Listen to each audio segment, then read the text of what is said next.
സഖാവിനോട് ഞാൻ എല്ലാം പറഞ്ഞ് ശരിയാക്കിക്കോളാം.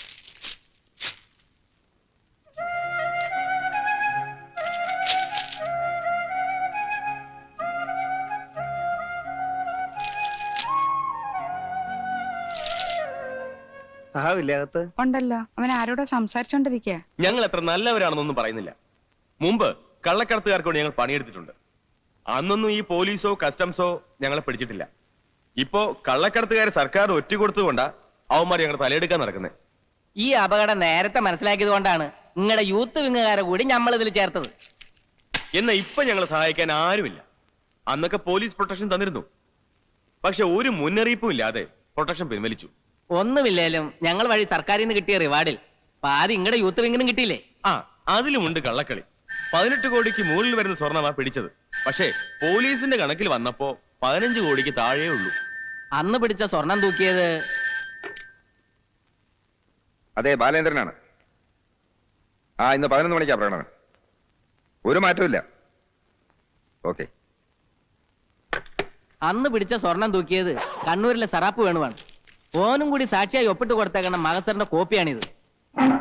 ഈ തട്ടിപ്പിന്റെ പിന്നിൽ നിങ്ങളുടെ പാർട്ടിയിൽപ്പെട്ട ആൾക്കാരും ഉണ്ട്. ആരാത്? പാർട്ടി സെക്രട്ടറി തന്നെ, സഖാവ് ലൂക്കോസ്. ദുബായിന്ന് പൊന്നയക്കുന്ന ഖാലിദ് സേട്ടിന്റെ ബോംബെ ഏജന്റ് മുഹമ്മദ്. ഇത് സുധാകര മുതലാളി. ഇയാൾക്ക് വേണ്ടിയാണ് നമ്മൾ മുമ്പ് പണിയെടുത്തിരുന്നത്. അന്ന് ലൂക്കോസ് സാർ അവിടെ വരുമ്പോൾ നമ്മളാണ് കള്ളു ഒഴിച്ചു കൊടുത്തിരുന്നത്. ഇയാൾക്ക് കള്ളക്കടത്തുകാരുമായിട്ടുള്ള ബന്ധവും ഞങ്ങൾക്കറിയാം. മുസ്തഫ, പാർട്ടി സെക്രട്ടറിയെ പ്രതിയാക്കാൻ എന്റെ സഹായം പ്രതീക്ഷിക്കണ്ട. പോലീസ് പ്രൊട്ടക്ഷന്റെ കാര്യം ഞാൻ പറയാം. DGP ഇന്നോ നാളെയോ സ്ഥലത്തെത്തും. വന്നാൽ ഉടനെ ചെയ്തു തരണം. മരണം മുന്നിൽ കണ്ടിട്ടാണ് ഞങ്ങൾ കഴിയുന്നത്. സഖാവ് ഞങ്ങളുടെ ജീവൻ രക്ഷിക്കണം. അത് ഞാൻ നേക്കൂ. നിങ്ങൾ പോകോ.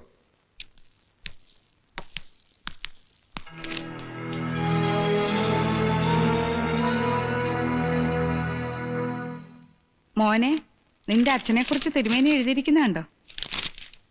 പിന്നെ വായിക്കാം. വന്ന് കാപ്പുടിക്ക. പഞ്ചാര ശകലം. വാടകയ്ക്ക് വീട്ടുടമസ്ഥൻ ഇന്നലെയും വന്നിരുന്നു. മറ്റന്നാ കൊടുക്കാം. കുഞ്ഞേ, ലക്ഷ്മി അമ്മേ, ലക്ഷ്മി അമ്മയുടെ പെൻഷന്റെ പേപ്പർ ഞാൻ ഓഫീസിൽ കൊടുത്തിട്ടുണ്ട്. നാളെയോ മറ്റന്നാളോ മിനിസ്റ്റർ ഒപ്പിടും. ചാകുന്നതിന് മുൻപ് മോൻ ആ പെൻഷൻ എനിക്ക് വാങ്ങിച്ചു തരുമോ? പേടിക്കണ്ടെന്നേ. അടുത്ത ആഴ്ച ലക്ഷ്മി അമ്മയുടെ പെൻഷൻ വീട്ടിലെത്തിയിരിക്കും. എന്താ വിജയ? പുറത്ത് കുറച്ച് വിദ്യാർത്ഥികൾ വന്ന് കാത്തിരിപ്പുണ്ട്. ഞാൻ ഇപ്പൊ വരാം. കഴിച്ചിട്ട് പോടാ. വരുന്നമ്മേ.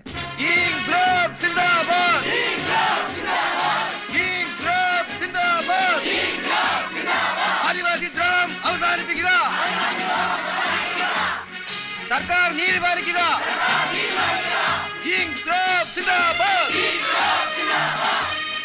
സർക്കാർ നീതി പാലിക്കുക. പോലീസ് പദ്ധതി അവസാനിപ്പിക്കുക.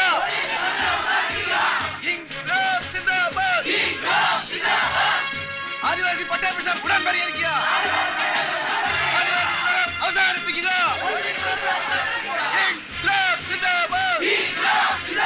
പോലീസ് പദ്ധതി അവസാനിപ്പിക്കുക. സർക്കാർ നീതി പാലിക്കുക. ആദിവാസി ദ്രോഹം അവസാനിപ്പിക്കുക.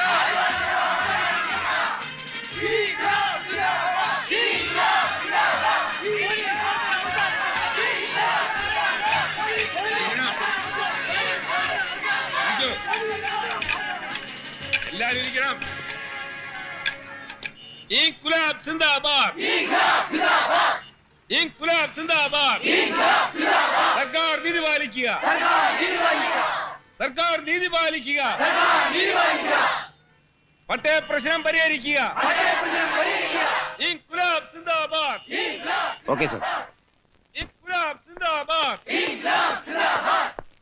ആദിവാസി പട്ടയ പ്രശ്നം പരിഹരിക്കുക. സർക്കാർ നീതി പാലിക്കുക. സർ, സിഎം ലൈനിലുണ്ട്. ഇൻക്ലാബ് സിന്ദാബാദ്. സർ. Yes sir. സർ. സർക്കാർ നീതി പാലിക്കുക. പട്ടയ പ്രശ്നം പരിഹരിക്കുക. ഇൻക്ലാബ് സിന്ദാബാദ്. ഇൻക്ലാബ് സിന്ദാബാദ്. മിസ്റ്റർ ബാലേന്ദ്രൻ, ചീഫ് മിനിസ്റ്റർ നിങ്ങളെ വിളിക്കുന്നു. പ്ലീസ്. വിജയ് നോക്കിയോ.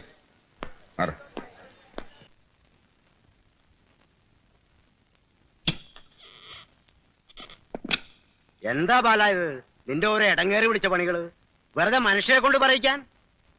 ഇരിക്കടോ. CM എന്തിനാ എന്നെ വിളിപ്പിച്ചത്? എനിക്കിവിടെ ഇരിക്കപ്പുറതില്ലടോ. പാർട്ടി സെന്ററിൽ നിന്ന് വിളിയോട് വിളി. നമ്മുടെ സർക്കാരിനെതിരെ നമ്മൾ തന്നെ കൊടി പിടിച്ചാൽ ഭരണവും സമരവും ഒരുമിച്ച് കൊണ്ടുപോവുക എന്നുള്ളതാണല്ലോ പാർട്ടി ലൈൻ. ആ ലൂക്കോസ് വന്നല്ലോ, ഇനി നിങ്ങളും മുലായിക്കോ. എടുവാല മറ്റുള്ളവരെ കൊച്ചാക്കാനാണോ തന്റെ പുറപ്പാട്? ചീപ്പ് പോപ്പുലാരിറ്റിക്ക് വേണ്ടി താനീ കാണിക്കുന്ന തറവേലകളുണ്ട്. സഖാവേ, CM വിളിച്ചിട്ടാ ഞാൻ വന്നത്. നിങ്ങളുമായൊരു വാഗ്വാദത്തിന് ഞാനില്ല. പാർട്ടി നേതൃത്വത്തെ ധിക്കരിച്ചാലുള്ള അനുഭവം അറിയാമല്ലോ. പാർട്ടിക്കെതിരായി പ്രവർത്തിക്കുന്ന സെക്രട്ടറി എന്നത് മനസ്സിലാക്കിയാൽ മതി. എന്തോന്ന് മനസ്സിലാക്കാൻ? എനിക്കെതിരെ കുറച്ചായി നിന്റെ ഈ ചൊറിച്ചിൽ തുടങ്ങിയിട്ട്. DC-യിലും യൂത്ത് വിങ്ങിലും നീ പറഞ്ഞ കാര്യങ്ങൾ ഞാൻ കേട്ടില്ലെന്ന് നടിച്ചു. എന്താ ഇത്? ദയവേദി ഇവിടെ വെച്ച് വേണ്ട നിങ്ങളുടെ ഈ തർക്കം. നിക്ക് സഖാവേ, ഇല്ലാത്ത ആരോപണങ്ങൾ എന്റെ മേൽ പടച്ചുണ്ടാക്കിയാലുണ്ടല്ലോ, നിന്നെ ഞാൻ വെറുതെ വിടില്ല. എന്നാൽ ഉള്ളത് തന്നെ പറയാം. അബ്കാരി കോൺട്രാക്ടർ ദാസപ്പനുമായി ചേർന്ന് കണ്ണൂരിലെ ചാരായ ലേലത്തിൽ നിങ്ങൾ നടത്തിയ ക്രമക്കേടുകൾ, കള്ളക്കടത്തുകാരൻ സുധാകരനുമായി നിങ്ങൾക്കുള്ള ബന്ധം, പാർട്ടി സെക്രട്ടറിയുടെ പദവിയിലിരുന്ന് 2 കൊല്ലം കൊണ്ട് സമ്പാദിച്ചു കൂട്ടിയ പണത്തിന്റെ കണക്ക്, മകളുടെ കല്യാണത്തിന് നൽകിയ സ്ത്രീധനത്തിന്റെയും പണ്ടത്തിന്റെയും ഉൾപ്പെടെ കണ്ട ബൂർഷ്വാ പത്രങ്ങൾ പടച്ചിറക്കുന്ന നുണക്കഥകൾ ആയുധമാക്കി എന്റെ നേരെ വന്നാൽ ലൂക്കോസിനെ തികച്ച് നിനക്കറിയാം. പേടിപ്പിക്കാ സഖാവേ. പാർട്ടി സെന്ററിൽ ഇരുന്ന് വിരട്ടിയാൽ നിങ്ങളെ പേടിച്ച് അനുസരിക്കുന്ന ചില മന്ത്രിമാരും ഉണ്ടായേക്കാം. പക്ഷെ ബാലനെ ആകൃതിപ്പെടുത്തണ്ട. കാണാം നീ ഏത് ഗണത്തിൽ പെടുവെന്ന് ഞാൻ കാണിച്ചു തരാം. ബാല, നീ ഓനോട് പറഞ്ഞത് ഒട്ടും ശരിയായില്ല. എന്നെ കൊണ്ട് പറയിച്ചതല്ല. ചാരായ ലേലത്തിൽ ക്രമക്കേട് കാണിച്ചെന്ന് ഈ കുറ്റപ്പെടുത്തുമ്പോ അത് ഈ സംസ്ഥാനത്തെ മുഖ്യമന്ത്രിയെ എന്നെ കൂടി ബാധിക്കുമെന്ന് ഈ ഓർത്തില്ല. ക്ഷമിക്കണം, ഞാൻ അത് ഉദ്ദേശിച്ചില്ല. അങ്ങയെ എന്റെ അച്ഛന്റെ സ്ഥാനത്ത് കാണുന്നവനാ ഞാൻ. പാർട്ടി സെന്ററിലെ അനന്തേട്ടനോടും എനിക്ക് ബഹുമാനമേ ഉള്ളൂ. ഒരഴിമതിക്കും നിങ്ങൾ ആരും കൂട്ടു നിൽക്കില്ല എന്നും അറിയാം. പക്ഷെ ഇപ്പൊ ഇറങ്ങിപ്പോയ ആ മനുഷ്യൻ വിഷമാണ്. പാർട്ടിയെ നശിപ്പിക്കുന്ന അയാളെ നിലയ്ക്ക് നിർത്തിയില്ലെങ്കിൽ മതിയടോ, നിന്റെ ഈ ഇളയാട്ടും ചോരത്തിളപ്പും ആദ്യം നിർത്തേണ്ടത്. ഞാൻ ഈ കസേരയിൽ ഇരിക്കുമ്പോ നീ സംഘം ചേർന്ന് പുറത്തു നിന്ന് പ്രതിഷേധിച്ച അതിന്റെ ചീത്തപ്പേരും എനിക്കല്ലടോ. അത് ഒഴിവാക്കാനാണ് ഞാൻ അവരെ കൂട്ടിക്കൊണ്ടുവന്നത്. കുട്ടനാട്ടിലെ കർഷക തൊഴിലാളികളോട് കാണിച്ചതിലും ക്രൂരതയാണ് ഇടതുമുന്നണി ഇവരുടെ പട്ടയ പ്രശ്നത്തെ കാണിച്ചത്. എസ്റ്റേറ്റ് മുതലാളിമാർക്കും കഞ്ചാവ് കൃഷിക്കാർക്കും വേണ്ടി ആദിവാസികളെ ഒന്നടങ്കം കുടിയിറക്കിയത് സഹിക്കാനാവില്ല. വേണ്ട, എല്ലാം ഞാൻ സഹിച്ചോളാം. ഈ അവരെ ഒന്ന് പറഞ്ഞുവിട്. മുഖ്യമന്ത്രി നേരിട്ട് ഈ പ്രശ്നം പരിഹരിക്കാമെന്ന് ഉറപ്പ് തരാതെ അവർ പോയില്ല. പറഞ്ഞില്ലടോ, ഇനി എന്താ ഗേറ്റിൽ വന്ന് ഞാൻ അവരെ കുമ്പിടണോ? അത് വേണ്ട. ബാല, അച്ഛന്റെ അതേ വാശി തന്നെയാ എനിക്കും. കൊള്ളാം, ചെല്ല്. ആ.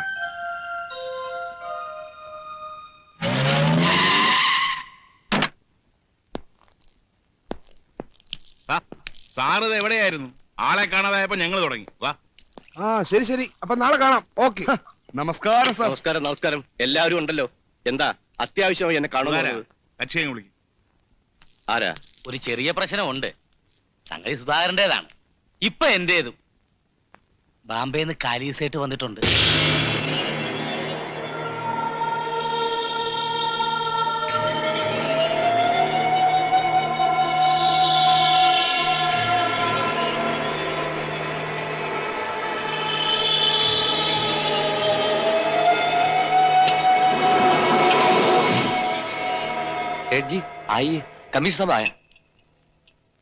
പിന്നെ കഴിഞ്ഞ മാസം തലശ്ശേരി വെച്ച് 15 കോടി രൂപയുടെ സ്വർണം പിടിച്ചായിരുന്നില്ല.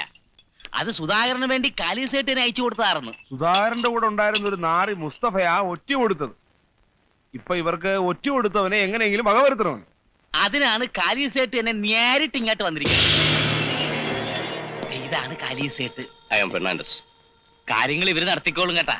നമ്മള് പ്രൊട്ടക്ഷൻ കൊടുത്താൽ മാത്രം മതി. അല്ല, അതിപ്പോ उसने हम सबको फंसा दिया है. अगर उसको ऐसे ही छोड़ेंगे तो बाकी लोग भी ऐसे ही करेंगे. ये सबको मालूम पड़ना चाहिए. ഫെർണാണ്ടസ് സാറേ, ദാസപ്പനെയും സുധാകരനെയും നമുക്ക് അങ്ങനെ തഴയാൻ പറ്റൂ? Do it man. After all they are our people.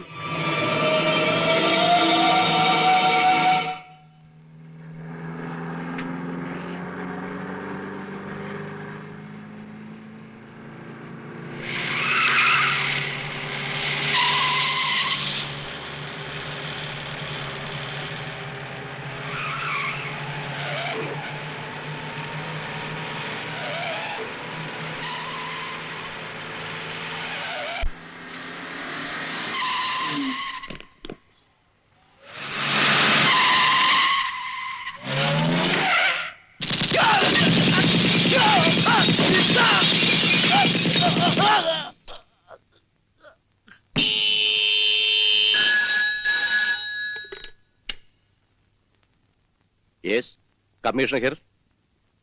ഇല്ല, സാധ്യമല്ല. സാധ്യമല്ലെന്ന് പറഞ്ഞില്ലേ? ബൈ ദ ബൈ, നിങ്ങൾ ആരെക്കുറിച്ചാ പറയുന്നത്? ഏത് ലത്തീഫ്?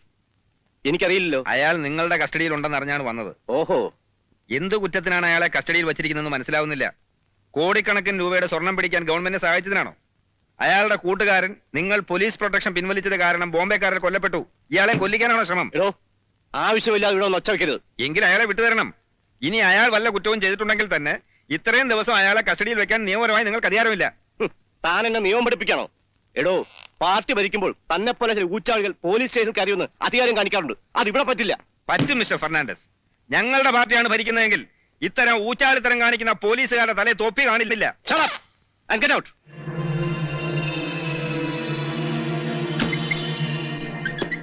എന്തിനാടോ ഇങ്ങനെ ആവശ്യമില്ലാത്ത കാര്യങ്ങളിൽ ഇടപെടുന്നത്? ഇന്നലെ നീ ലൂക്കോസിനെ അധിക്ഷേപിച്ച് സംസാരിച്ചെന്ന് കേട്ടു. പാർട്ടി സെക്രട്ടറിക്കെതിരെ അടിസ്ഥാനമില്ലാത്ത കുറ്റാരോപണം നടത്തിയാൽ തന്നെ ശിക്ഷിക്കേണ്ടി വരും. അടിസ്ഥാനമുണ്ട് സഖാവേ, തെളിവും സാക്ഷിയുമുണ്ട്. വനം വകുപ്പിന്റെ നിബന്ധനകൾ പാലിക്കാതെ ഇടുക്കിയിലെ വനഭൂമി പാർട്ടി സെക്രട്ടറി സ്വന്തക്കാർക്ക് പതിച്ചു കൊടുത്തത്. നമ്മുടെ യൂത്ത് വിങ്ങിന്റെ സഹായത്തോടെ എറണാകുളത്ത് വെച്ച് പിടിച്ചെടുത്ത സ്വർണം പോലീസുമായി ഒത്തുചേർന്ന് മുഴുവൻ കണക്കിൽ കാണിക്കാതെ പകുതിയിലേറെ മറച്ചു വിറ്റത്. രേഖാമൂലം ഞാൻ തെളിയിക്കാം സഖാവേ. പാർട്ടി സെക്രട്ടറിക്കും പോലീസ് കമ്മീഷണർക്കും ബോംബെ മഫിയുമായുള്ള അവിഹിത ബന്ധം. അവരുടെ വെടിയേറ്റാണ് മുസ്തഫ മരിച്ചത്. അയാളുടെ കൂട്ടുകാരനെയാണ് പോലീസ് കമ്മീഷണർ അന്യായമായി തടവിൽ വെച്ചിരിക്കുന്നത്. അയാൾക്ക് അതിനുള്ള ധൈര്യം എവിടുന്ന് കിട്ടി ഊഹിച്ചൂടെ? ഞാനത് വിശ്വസിക്കില്ല. തന്നെ ഒന്നും പറയണ്ട. സഖാവിനെ പോലുള്ള ആദർശധീരന്മാർ കണ്ണും പൂട്ടി മിണ്ടാതിരിക്കുമ്പോ എനിക്ക് പറയേണ്ടി വരും. പാർട്ടി സെക്രട്ടറിയെ കുറ്റപ്പെടുത്തി സംസാരിക്കേണ്ടി വരും. നാളെ കണ്ണൂരിൽ ചേരുന്ന സംസ്ഥാന കമ്മിറ്റി യോഗത്തിൽ സഖാവ് ഉണ്ടാവുമല്ലോ. ബാക്കി ഞാൻ അവിടെ പറഞ്ഞോളാം.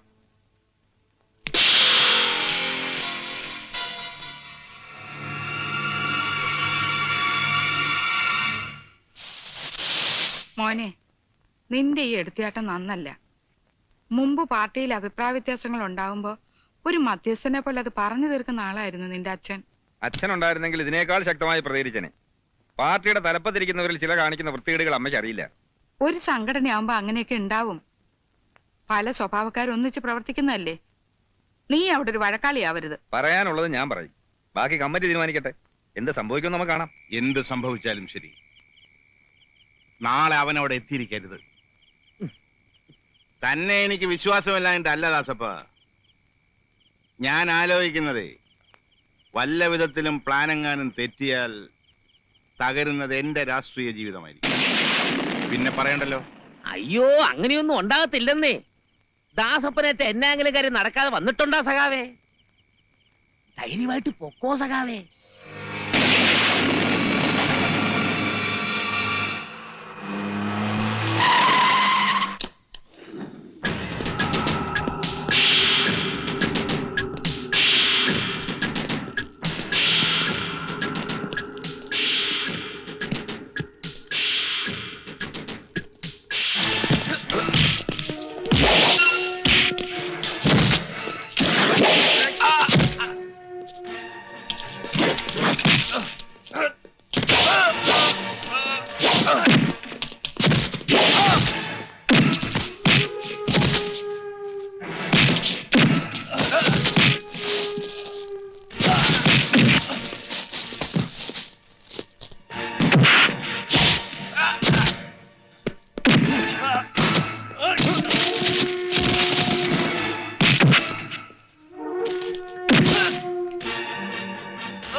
ഹലോ യെസ് എന്നിട്ട് ആള് കഴിഞ്ഞു പോയോ? ഇല്ലെന്നേ, അതാണ് കുഴപ്പമുണ്ടായത്. കുത്തുകൊണ്ടവൻ ബാംബേക്കയുടെ സ്വർണക്കേസിലെ പ്രതിയാണ്. ആ, അവന്റെ കയ്യിൽ നിന്നല്ലേ സ്വർണം പിടിച്ചെടുത്തത്. ജാമ്യത്തിൽ ഇറങ്ങിയിട്ടേ ഉള്ളൂ. ഇല്ല, കൂടെയുള്ള ആരെയും തിരിച്ചറിഞ്ഞിട്ടില്ല. മംഗലാപുരത്ത് നമ്മുടെ ഡിസ്ട്രിക്റ്റിലെ ജ്വാലിക്കാരാണേ.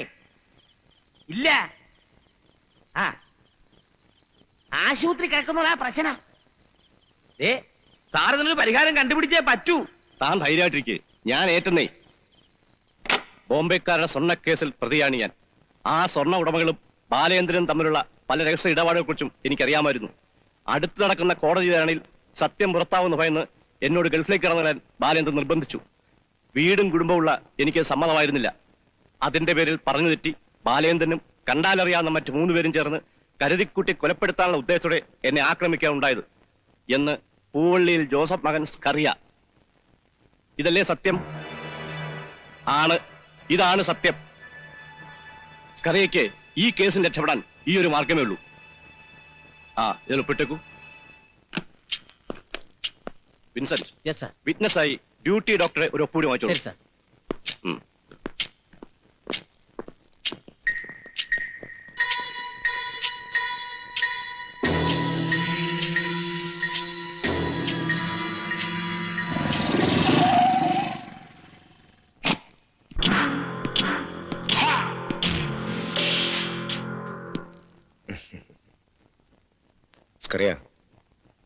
നീ പോലീസിൽ കൊടുത്ത മൊഴി അസലായിട്ടുണ്ട്.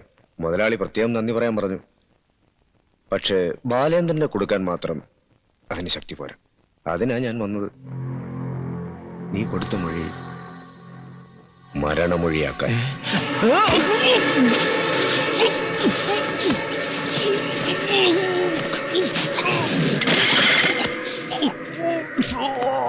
Oh